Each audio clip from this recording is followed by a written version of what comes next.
aucun prétexte, je ne veux avoir de réflexe malheureux.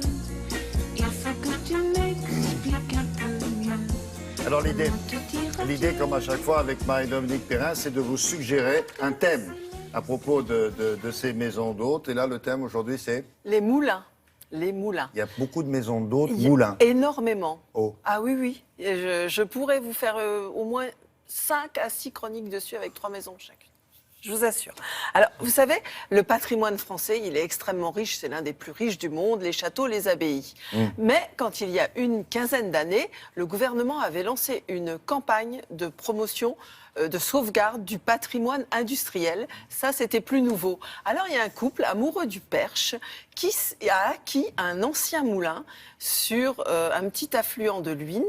Et ce moulin, il avait un riche passé d'activités, d'échanges. C'était un moulin à grains. La machinerie intacte, ils l'ont bien sûr quand même un petit peu restauré. Autour, la possibilité de faire 11 chambres et même une salle de cabaret. Donc c'est à louer en famille, pour des fêtes, des petits mariages, des choses comme ça. C'est absolument formidable. Ensuite, un avant-goût de printemps, là, c'est à Olivet. Olivet, c'est près d'Orléans. Et entre les bras du Loiret, il y avait un ancien moulin à Foulon. Qu'est-ce que c'est ? C'est là... Exactement, où on battait le textile. Donc voilà, vous tombez sur un dictionnaire. Là, c'était formidable, hein, j'avais la personne adéquate. S'il vous plaît, Marie-Dominique. Bon, allez, t'as gagné. Alors, il dépendait d'un couvent, c'était le moulin Saint-Julien. Il vient d'être restauré par un jeune couple. Et au milieu des oiseaux, c'est un véritable bol d'air aux couleurs du ciel et de l'eau.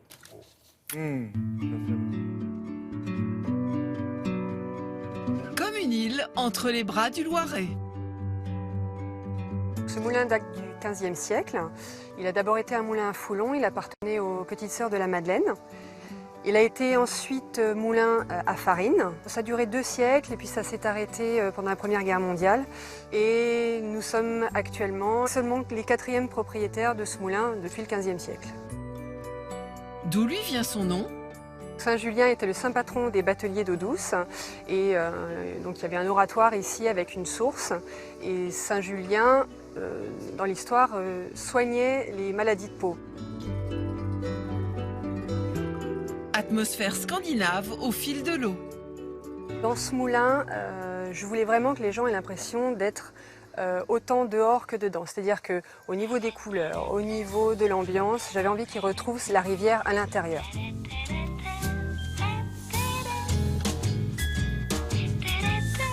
Moi, j'aime beaucoup tout ce qui est mobilier danois des années 30, des années 50. On trouve aussi beaucoup d'éléments vintage, comme un bureau d'architecte, qui est une pièce assez spéciale puisqu'elle date de 1899 exactement.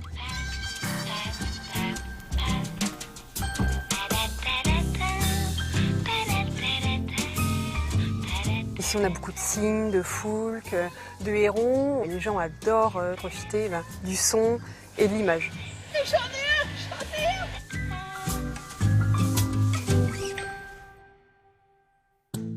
Dans le Perche, dès la fin du 19e siècle, le Moulin-Plé avait pour vocation d'être un lieu d'échange et d'activité. L'histoire continue grâce à Francis et à Véronique. Le moulin date de 1860. C'est une construction typique percheronne avec des moellons et des encadrements de briques. Au début du XXe siècle, il a été transformé en minoterie.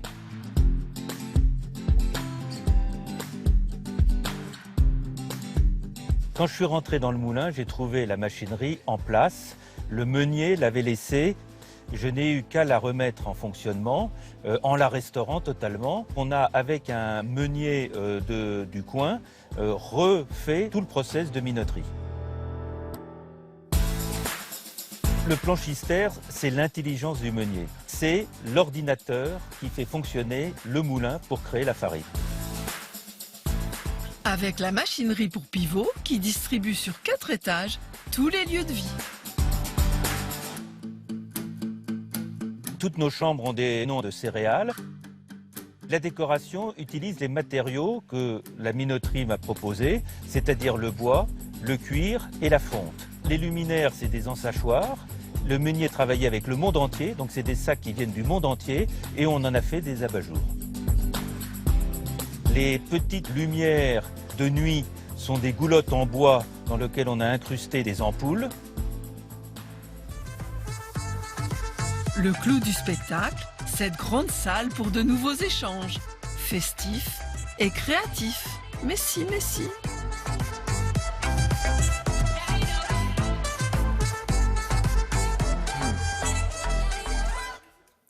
C'est pour un séminaire? Ils m'ont pas engagé. Non, mais c'est pour un séminaire? Oui, Non. séminaire, C'est- petit mariage, fête, anniversaire, tout Mais ce que vous voulez. ils peuvent pas loger tout le monde. Et ils ont 11 chambres, Ah, quand même. 24 personnes.